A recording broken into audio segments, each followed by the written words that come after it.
ಯಾವಾಗಲೂ ಸಿಟಿ ಲಿಮಿಟ್ಸಲ್ಲೇ SRV Renukamba MMB ಅಂದ್ಕೊಂಡೇ ಪ್ರೆಸ್ ಮೀಟ್ಗಳು ಸಾಕ್ತಾಯಿತ್ತು, ಸುಮಾರು ಪ್ರೆಸ್ ಮೀಟ್ಗಳು. ಒಂದು ಡಿಫ್ರೆಂಟಾಗಿರಲಿ ಅಂಥೇಳಿ ನಾವು ಲಾಸ್ಟ್ ಮಂತೇ ಈಗ ಸ್ಟೆಪ್ನವರು ನನಗೆ ಒಂದು ಟ್ರಯಲ್ ನೋಡ್ತಾರಲ್ಲ, ರಿಹರ್ಸಲ್ ಮಾಡ್ತಾರಲ್ಲ, ಆ ಥರ ಇಲ್ಲಿ ಕಳಿಸಿದ್ರು. ಆ್ಯಕ್ಚುಲಿ ನಾನು ಗಂಗಣ್ಣ ಯೋಗರಾಜ್ ಭಟ್ ಸರ್ ಬಂದು ಲಾಸ್ಟ್ ಮಂತ್ ಇಲ್ಲಿ ಮಾಡಬೇಕಾಗಿತ್ತು ಒಂದು ಪ್ರೆಸ್ ಮೀಟ್ನ. ಅವ್ರು ಹೇಳಿದ್ದೆ ಅಷ್ಟೇ ಅವತ್ತು ಡಿಸ್ಕಷನ್ ಕೂತಾಗ, ಅಪ್ಪ ನಮ್ಮ ತೋಟದ ಮನೇಲಿ ಪತ್ರಕರ್ತರೆಲ್ಲ ಕರೆಸಿ ಒಂದು ಪ್ರೆಸ್ ಮೀಟ್ ಮಾಡಿ ಅವ್ರಿಗೆಲ್ಲ ಆತಿಥ್ಯ ಕೊಡಲೇಬೇಕು ಅಂತ ಹೇಳಿದ್ರು. ಅಣ್ಣ ಇವತ್ತು ನೆರವೇರಿದೆ ಅದು. ಸೊ ಮತ್ತೊಮ್ಮೆ ಬಂದಿರುವಂಥ ಎಲ್ಲ ಮಾಧ್ಯಮದ ಮಿತ್ರರಿಗೆ ಒಂದು ಸ್ವಾಗತ ಕೋರ್ತಾ ನಮಸ್ಕಾರ ಹೇಳ್ತಾ, ಮನದ ಕಡಲು ಒಂದಲ್ಲ ಒಂದು ವೈರಲ್ ಆಗ್ತಾನೇ ಇದೆ. ಕಂಟೆಂಟ್ಸ್ಗಳು ಕೂಡ, ಹಾಡುಗಳು ಸೂಪರ್ ಆಯಿತು, ಪ್ರೆಸ್ ಮೀಟ್ ಮೇಲೆ ಪ್ರೆಸ್ ಮೀಟ್ ಮಾಡ್ತಾಯಿದ್ವಿ. ಒಂದು ಸಿನಿಮಾ ಭಾಳ ಬ್ಯೂಟಿಫುಲ್ಲಾಗಿ ಬರೋ ಎಲ್ಲ ಲಕ್ಷಣಗಳು ಕಾಣಿಸ್ತಾ ಇದೆ. ಯಾಕೆಂದರೆ ಒಂದೊಂದು ಚಿಕ್ಕ ಚಿಕ್ಕ ಬಿಟ್ಟು ನೋಡಿದಾಗಲೇ ತುಂಬ ಚೆನ್ನಾಗಿದೆ. ಹರಿಕೃಷ್ಣ ಸಾರು ಸಂಗೀತ ಮಾತ್ರ ಕೇಳೋಂಗೇ ಇಲ್ಲ ಅದು, ಯಾಕೆಂದರೆ ಆಗಲೇ ಒಂದು ಹಿಟ್ಟು ಕೊಟ್ಬಿಡಿ ಆಲ್ರೆಡಿ ಅಲ್ವಾ. ಇವತ್ತು ರಿಲೀಸ್ ಆಗ್ತಿರೋದು ತುರ್ರಾ ಸಾಂಗು, ಇವತ್ತು ನಾವು ಬಿಡುಗಡೆ ಮಾಡ್ತಾಯಿದ್ದೀವಿ. ಆ ವಿಚಾರಕ್ಕೋಸ್ಕರ ಇವತ್ತು ನಾವು ಪತ್ರಿಕಾಗೋಷ್ಠಿ ಕರೆದಿರೋದು. ಸೊ ಮತ್ತೊಮ್ಮೆ ಎಲ್ಲರಿಗೂ ಸ್ವಾಗತ ಕೋರ್ತಾ ಯೋಗರಾಜ್ ಭಟ್ ಸಾರ್ನ ವೇದಿಕೆ ಮೇಲೆ ಕರೆದು ಇನ್ನು ಉಳಿದಿದ್ದು ಹೇಳಬೇಕು ಅಂತ ಕೇಳ್ಕೊಳ್ತೀನಿ. Director sir. ಸಕಲರಿಗೂ ನಮಸ್ತೆ. ಥ್ಯಾಂಕ್ ಯು ವೆಂಕಣ್ಣ ಅಂತ ಕರೆಯೋದು ನಾನು. ಅವತ್ತಿಂದ 18 ವರ್ಷದಿಂದ 18-20 ವರ್ಷದಿಂದ ವೆಂಕಣ್ಣನೇ ಪ್ರತಿಯೊಂದು ನೋಡ್ಕೊಂಡಿರೋದು.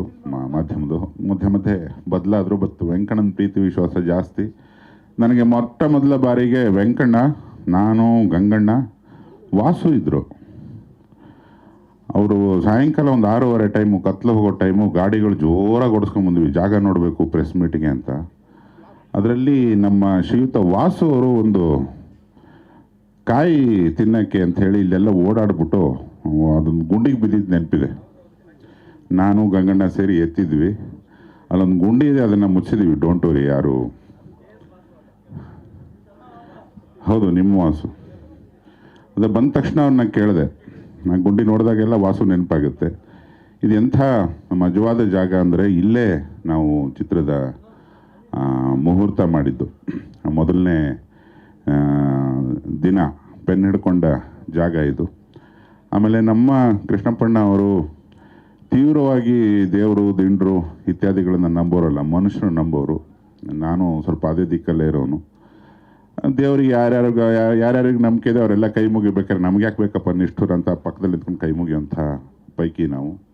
ಇಲ್ಲೇ ಒಂದು ಪೂಜೆ ಆಗಿದ್ದು. ಇದು ಕೃಷ್ಣಪ್ಪಣ್ಣ ರೈತರಾಗಿದ್ದು, ಅವರ ರೈತಾಪಿ ಮೋಹಕ್ಕೆ ಹುಟ್ಕೊಂಡಿರೋ ಜಾಗ. ಇಲ್ಲಿ ಪಕ್ಕದಲ್ಲಿ ತೋಟ ಇದೆ. ಮೊನ್ನೆ ಕೂಡ ಫೋನ್ ಮಾಡೋಕ್ಕೆ ಹೇಳ್ತಾಯಿದ್ರು ಕೃಷ್ಣಪ್ಪಣ್ಣ, ಕೊಯ್ಲು ನಡೀತಾ ಇದೆ, ನಮ್ಮ ಜಾಗದಲ್ಲಿ ಮಾಡಿ ಅಂತ. ಅವತ್ತಿಂದ ಇದು ಪೋಸ್ಟ್ಪೋನ್ ಆಗ್ತಾನೆ ಬಂದು ಇವತ್ತು ಎಲ್ಲರೂ ಬಿಡುವು ಮಾಡ್ಕೊಂಡು ಬಂದಿದ್ದೀರಿ. ಬಂದಂತಹ ಪ್ರತಿಯೊಬ್ಬರಿಗೂ ತಂಡದ ಪರವಾಗಿ ನನ್ನ ದೀರ್ಘದಂಡ ನಮಸ್ಕಾರ ಮತ್ತು ಥ್ಯಾಂಕ್ ಯು. ಅದ್ಭುತ ಜಾಗಕ್ಕೆ ಬಂದಿದ್ದೀರಿ. ಇಲ್ಲೇ ಶುರುವಾದ ಚಿತ್ರ, ಇಲ್ಲೇ ಕೊನೆ ಘಳಿಗೆಯಲ್ಲಿ ಕೆಲವು ಶಾರ್ಟ್ಗಳಿತ್ತು ಬೆಳಗ್ಗೆಯಿಂದ, ಅದನ್ನೆಲ್ಲ ತೆಗೆದು ಇವತ್ತು ವಿದ್ಯುಕ್ತವಾಗಿ ಅಫಿಷಿಯಲಿ ನಾವು ಕುಂಬಳಕಾಯಿ ಹೊಡೆದಿದ್ದೀವಿ.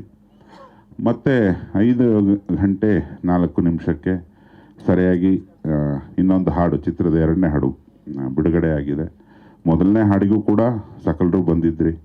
ತಮ್ಮ ಹಾರೈಕೆಯಿಂದ ಅದು ತುಂಬ ಚೆನ್ನಾಗಿ ಜನಮಾನಸದಲ್ಲಿ ಬೆರೆತು ಪ್ರತಿಯೊಬ್ಬರು ಬಾಯಲ್ಲೂ ಬರೋ ಥರ ಆಗಿದೆ. ಈ ಹಾಡಿನ ವಿಶೇಷ ಏನಪ್ಪ ಅಂದರೆ, ಇದಕ್ಕೆ ಆಬ್ಸರ್ಡಿಟಿ ಅಂದರೆ ಅನರ್ಥನ ಟ್ರೈ ಮಾಡಿದ್ದೀವಿ ನಾನು ಮತ್ತು ಹರಿಕೃಷ್ಣ. ಅರ್ಥಕ್ಕೆ ಒಂದು ಲೆವೆಲಿಗೆ ನಮ್ಮ ಕಾಂಬೋ ವರ್ಕ್ ಆದರೆ, ಅರ್ಥ ಇಲ್ಲದೆ ಇರೋದಕ್ಕೂ ಒಂದು ರೇಂಜಿಗೆ ವರ್ಕ್ ಆಗಿದ್ದೀವಿ ನಾವು. ಮೋಸ್ಟ್ಲಿ ಅದಕ್ಕೆ ಜಾಸ್ತಿ ವರ್ಕ್ ಆಗಿದ್ದೀವಿ ನಾವು, ಗೊತ್ತಿಲ್ಲ. ಅರ್ಥಕ್ಕಿರೋ ಪವರ್ಗಿಂತ ಜಾಸ್ತಿ ಅನರ್ಥಕ್ಕಿರುತ್ತೆ. ಅಂದರೆ ನಾವು ಸುಮ್ಮನೆ ಇದ್ದುಬಿಟ್ರೆ, ಏನೋ ಮಾತಾಡದೆ ಸುಮ್ಮನೆ ಇದ್ಬಿಟ್ರೆ ಸುಮಾರು ವಿಷಯಗಳು ಬಗೆಹರಿಯುತ್ತಂತೆ. ಬಟ್ ನಾವು ಮಾತಾಡಿ ಕೆಟ್ಬಿಡ್ತೀವಿ. The problem with the words is each word has a meaning ಅಂತ ಒಂದು ಸೇಯಿಂಗ್ ಇದೆ. ನನಗೆ ಮೊದಲಿಂದ ಅಬ್ಸರ್ಡಿಟಿ ತುಂಬ ಇಷ್ಟ. ಈ ತಲೆ ಕೆಟ್ಟ ಭಟ್ಟ ಎಬುಡ ತಬುಡ, ದರ್ಶನ್ ಸರ್ ಸಿನಿಮಾಗೆ ಹರಿಕೃಷ್ಣ ಅವ್ರ ಕಂಪೋಸಿಷನ್ ಮತ್ತು ನಾನು ಬರೆದದ್ದು. ತುಂಬ ಜನ ಕೇಳಿದರು, ಅದಕ್ಕೆ ಲಿರಿಕ್ಸಿಗೆ ಪೇಮೆಂಟ್ ಬೇರೆ ತೊಗೊಂಡ್ರೆ ನೀವು ಅಂತ. ಸೊ ಆ ಥರದ್ದು ಇನ್ನೊಂದು ಪ್ರಯತ್ನ. ಇಲ್ಲಿ ಸುಮಾರು ಅಚ್ಚಕನ್ನಡ ಪದಗಳಿದ್ದಾವೆ, ಸುಮಾರು ಅನರ್ಥಗಳು ಇದ್ದಾವೆ. ಒಂದು ಸೌಂಡ್ ಅಂದರೆ ಒಂದು ಕೇಳಿಸ್ಕೊಳ್ಳೋದಕ್ಕೆ ಒಂದು ಆಹ್ಲಾದ, ಒಂದು ಆನಂದ, ಒಂದು ಸೌಂದರ್ಯ ಅಂತಿರುತ್ತೆ ಪ್ರತಿಯೊಂದು ಸಂಗೀತಕ್ಕೂ. ಕಣ್ಣಿಗೇನೋ ಕಾಣುತ್ತೆ. ಆ ಥರದ ಒಂದು ಹಾಡುಗಾರಿಕೆ ಹರಿಕೃಷ್ಣ ಮತ್ತು ಸಂಜಿತ್ ಹೆಗಡೆ ಅವರು ಮತ್ತು ಇನ್ನೊಬ್ಬ ಫೀಮೇಲ್ ಗಾಯಕಿ, ಅವ್ರ ಹೆಸರು ಮರ್ತೋಯ್ತು, ಕ್ಷಮಿಸಿ, ಪ್ರಾರ್ಥನಾ ಅವರು, 3 ಜನ ಸೇರಿ ಪ್ರಯತ್ನ ಪಟ್ಟಿದ್ದಾರೆ. ನನಗೆ ಹರಿ ವೈಯಕ್ತಿಕವಾಗಿ ತುಂಬ ಇಷ್ಟದ ಗಾಯಕರು, ಅವರ ಗಾಯನ, ಮತ್ತು ಸಂಜಿತ್ ಹೆಗಡೆ ತುಂಬ ಇಷ್ಟದ ಗಾಯಕ, ಅವ್ರ ಗಾಯನ, ಹುಡುಗಿಯ ಗಾಯನ ಎಲ್ಲವೂ ಸೇರಿಕೊಂಡು ಇದನ್ನು ನಾವು ತುಂಬಾ ಕೇಳ್ತಾ ಇದ್ವಿ. ಇದನ್ನೇ ಮೇಯ್ನ್ ಸಾಂಗಾಗಿ ಮಾಡಬೇಕು ಅಂತ ಮೊದಲಿಂದ ಅಂದ್ಕೊಂಡು, ಚಿತ್ರ ಶುರುವಾದಾಗ ಮೊಟ್ಟ ಮೊದಲಿಗೆ ಹುಟ್ಟಿದ ಹಾಡಿದು.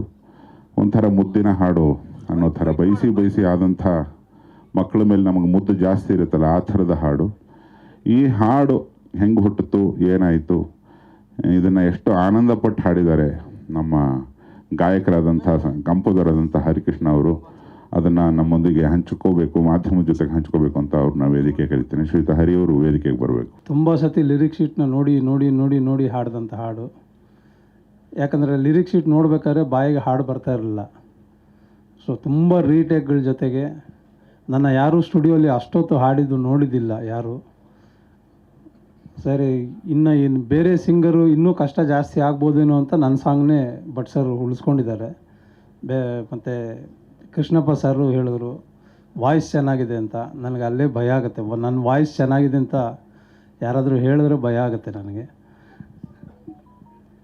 ಈ ಪ್ರಯತ್ನ ಅನ್ನೋದು ಅಂದರೆ ಈ ಥರ ನಾವು ಹಾಡು ಮಾಡಿದ್ದೀವಿ, ಕಂಪೋಸ್ ಮಾಡಿದ್ದೀವಿ ಅನ್ನೋದಕ್ಕಿಂತನೂ ಕನ್ನಡ ಇಷ್ಟು ಚೆನ್ನಾಗಿ ಬರೆಯಬಲ್ಲ ಒಬ್ಬ ಸಾಹಿತಿ ಈ ಥರ ಒಂದು ಸಾಹಿತ್ಯ ಕೂಡ ಬರೆದು ಅದು ಜನರನ್ನು ಮೆಚ್ಚಿಸುವಂಥ ಒಂದು ಕೆಲಸ ಆಗೋದು ತುಂಬ ದೊಡ್ಡ ಕೆಲಸ. ಅದು ತುಂಬ ದೊಡ್ಡ ಎಕ್ಸ್ಪೆರಿಮೆಂಟ್.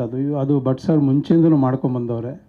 ಸಿನಿಮಾಲ್ಲೂ ಒಂದು ಪಾತ್ರ, ಇಡೀ ಪಾತ್ರ ನಮಗೆ ಗೊತ್ತಿಲ್ಲದಿರೋ ಒಂದು ಭಾಷೆನೇ ಮಾತಾಡುತ್ತೆ.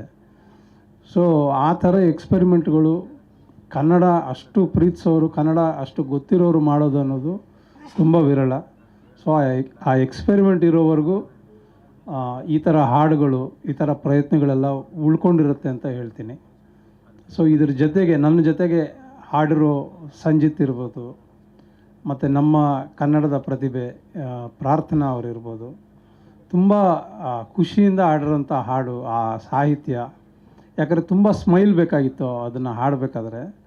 ಬಟ್ ಮೀನಿಂಗ್ ಅಂತ ತಗೊಂಡ್ರೆ ಏನೂ ಮೀನಿಂಗ್ ಇರೋದಿಲ್ಲ. ಅದು ಆ ಮೀನಿಂಗು ಅನ್ನೋದನ್ನು ಹುಡುಕದೆ ಅದು ಸ್ಮೈಲ್ ಹಾಕ್ಕೊಂಡು ಹಾಡಿದಂಥ ಎಲ್ಲ ಗಾಯಕರಿಗೂ, ಮತ್ತು ಇಷ್ಟು ನಾವಿವಾಗ ಏನು ಹೇಳ್ಬೇಕಿದು ಅದ್ಭುತವಾಗಿ ಬರೆದಿದ್ದಾರಾ ಅಂತ ಹೇಳ್ಬೇಕಂದ್ರೆ ಕನ್ಫ್ಯೂಸ್ ಆಗುತ್ತೆ. ಬಟ್ ಈ ಥರ ಕೂಡ ಒಂದು ಸಾಂಗ್ ಮಾಡ್ಬೋದು ಅನ್ನೋ ಧೈರ್ಯ ಮಾಡುವಂಥ ಭಟ್ ಸರ್ಗೆ ನಾನು ಯಾವತ್ತಿಗೂ ಅಭಿನಂದನೆ ಸಲ್ಲಿಸ್ತೀನಿ. ಯಾಕಂದರೆ ಈ ಥರ ಎಕ್ಸ್ಪರಿಮೆಂಟ್ಗಳು ಜಾಸ್ತಿ ಆಗಬೇಕು, ಆಗಲೇ ಹೊಸದೇನೋ ಒಂದು ಪ್ರಯತ್ನ ಬರುತ್ತೆ. ಸೊ ಸಿನಿಮಾಲು ಈ ಸಾಂಗು ತುಂಬ ಒಳ್ಳೆಯ ಸನ್ನಿವೇಶದಲ್ಲಿ ಬರುತ್ತೆ, ತುಂಬ ಚೆನ್ನಾಗಿ ಶೂಟ್ ಮಾಡಿದ್ದಾರೆ. ಸೊ ಈ ಸಾಂಗು ಗೆಲ್ಲುತ್ತೆ ಅನ್ನೋ ಭರವಸೆ ಇದೆ. Thank you. ನಮಸ್ತೆ. ಅನೇಕ ಸಂದಿಗ್ಧ ಸಂದರ್ಭಗಳನ್ನು ಫೇಸ್ ಮಾಡಿದ್ದೀನಿ. ಆದರೆ ಇವತ್ತಿನ ಈ ಸಂದಿಗ್ಧ ಸಂದರ್ಭ ಭಾಳ ವಿಶೇಷವಾಗಿದೆ. ನನಗೆ ಏನು ಹೇಳಬೇಕು ಅಂತ ಕೂಡ ತಿಳಿತಾ ಇಲ್ಲ. ಸಿನಿಮಾ ಮಾಡ್ತಿರ್ಬೇಕಾದ್ರೆ ಆ ರಘುರಂಗಾಯಣ ಮಾತಾಡ್ತಿದ್ದನ್ನು ಇದು ಯಾವ ಭಾಷೆನೇ ಅಂತ ಕೇಳಿದ್ದುಂಟು. ಇದನ್ನು ಸಂಗೀತ ರೂಪಕ್ಕೂ ಅಳವಡಿಸ್ಕೊಳ್ತಾರೆ ಭಟ್ರು ಅನ್ನೋದು ನನಗೆ ಗೊತ್ತಿರಲಿಲ್ಲ. ಇದು ಯಾರ ಕೃಪೆಯೋ ಎಲ್ಲಿಂದ ಬಂದಿದೆಯೋ ನನಗೆ ಗೊತ್ತಿಲ್ಲ. ಇನ್ನು ಕನ್ನಡದ ಪ್ರೇಕ್ಷಕರು ಇದನ್ನು ನೋಡಿ ಹೊಸ ಅರ್ಥವನ್ನು ಈ ಅನರ್ಥದಲ್ಲಿ ಹುಟ್ಟಾಕ್ತಾರೆ ಅನ್ನೋ ನಂಬಿಕೆ ನನಗಿದೆ. ಶುಭವಾಗಲಿ. ತುರ್ರಾ ನಮ್ಮ ಮೂವಿದು 2ನೇ ಸಾಂಗ್ ಇದು ಇವತ್ತು ರಿಲೀಸ್ ಆಗಿದೆ. ಈ ಸಾಂಗ್ ನಾನು ಫಸ್ಟ್ ಟೈಮ್ ಕೇಳಿದಾಗ ಸರ್ ಕೇಳಿದ ಫಸ್ಟ್ ಕ್ವೆಶನ್, ಹಾರಿಬಲ್ 24 ಅಂದರೆ ಏನು ಸರ್? ಬಿಕಾಸ್ 24 ಅಂದರೆ ಒಂದು ಏಜ್ ಆಗುತ್ತೆ, ಒಂದು ಇಯರ್ ಆಗುತ್ತೆ. 2024 ತುಂಬ ಚೆನ್ನಾಗಿತ್ತು, ಬಿಕಾಸ್ ಮನದ ಕಡಲು ಸ್ಟಾರ್ಟ್ ಆಗಿದ್ದು. ಯಾಕಂದರೆ ಆ ಸಾಂಗಲ್ಲಿ 24 ಹಾರಿಬಲ್ 24 ಅನ್ನೋದು ಬಿಟ್ಟು ಬೇರೆ ಏನೂ ಅರ್ಥ ಆಗಿಲ್ಲ ನನಗೆ. ಸೊ ಬಟ್ ಆ ಸಾಂಗ್ ತುಂಬ ಚೆನ್ನಾಗಿದೆ ಕೇಳೋಕ್ಕೆ. ಇವಾಗಲೂ ನಾನು ಅದನ್ನ ಹಮ್ ಮಾಡ್ತಾನೇ ಇದ್ದೀನಿ. ಇಟ್ಸ್ ಅ ಬ್ಯೂಟಿಫುಲ್ ಸಾಂಗ್, ತುಂಬ ಫನ್ ಮಾಡಿದ್ದಾರೆ ಆ್ಯಂಡ್ ವೈಬ್ ಕೂಡ ತುಂಬ ಚೆನ್ನಾಗಿದೆ. ನಮ್ಮ ಹೂದುಂಬಿ ಸಾಂಗಿಗೆ ತುಂಬ ಸಪೋರ್ಟ್ ಕೊಟ್ಟಿದ್ದೀರಾ. ಇವತ್ತು ಟ್ರೆಂಡಿಂಗಲ್ಲಿದೆ ಸಾಂಗ್. ತುರ್ರಾ ಸಾಂಗಿಗೂ ಅಷ್ಟೇ ಸಪೋರ್ಟ್ ಕೊಡಿ. ನಿಮ್ಮ ಬ್ಲೆಸ್ಸಿಂಗ್ ನಮ್ಮ ಇಡೀ ಟೀಮ್ಗೆ ತುಂಬ important. Thank you. Thank you sir. ನಿಮ್ಮ ಹುಚ್ಚಿನ ಕಂಪ್ನಿಗೆ ನನ್ನೂ ಸೇರಿಸ್ಕೊಂಡಿದ್ದೀರಾ. ಮೊದಲನೇದಾಗಿ ಇವಾಗ ನಾವು ಗ್ಯಾಪ್ ಇಲ್ಲದೆ ಇಷ್ಟೊಂದು ಪ್ರೆಸ್ ಮೀಟ್ ಮಾಡ್ತಾ ಇರೋದ್ರಿಂದ ನೀವೆಲ್ಲ ನಮ್ಮ ಮನೆಯವರು ಅಂತ ಅನ್ಸೋಕ್ಕೆ ಶುರು ಆಗ್ಬಿಟ್ಟಿದೆ. ಯಾವಾಗಲೂ ಈ ಥರ ಸಿಗ್ತಾ ಇರ್ತೀವಿ. ಇವಾಗ ಫಸ್ಟ್ ಟೈಮ್ ನಾನು ಫಾರ್ಮಲ್ ಆಗಿದ್ದೆ, ಇವಾಗ ಬರ್ತಾ ಬರ್ತಾ ಹಾಯ್ ಅಣ್ಣ ಹೆಂಗಿದೆಯಾ, ಕೂತ್ಕೊಳ್ಳಿ, ತುಂಬ ಮಜಾ ಮಾಡ್ಕೊಂಡು ಎಲ್ಲ ಮುಂದೆ ಹೋಗ್ತಾ ಇದೆ. Thank you so much. ಇದು ಕಂಫರ್ಟ್ ಝೋನ್. ಅದು ಬಿಟ್ಟು ಈ ಸಿನಿಮಾದ ಬಗ್ಗೆ ಇಲ್ಲೇ ಈ 3 ಪಿಲ್ಲರ್ ಬಿಟ್ಟು ಇಲ್ಲಿ ಕೃಷ್ಣಪ್ಪ ಸರ್ ಫಾರ್ಮಲ್ಲಿದ್ದೀವಿ. ಇಲ್ಲೇ ಸಿನಿಮಾ ಕಥೆ ಎಲ್ಲ ಶುರುವಾಗಿದ್ದು.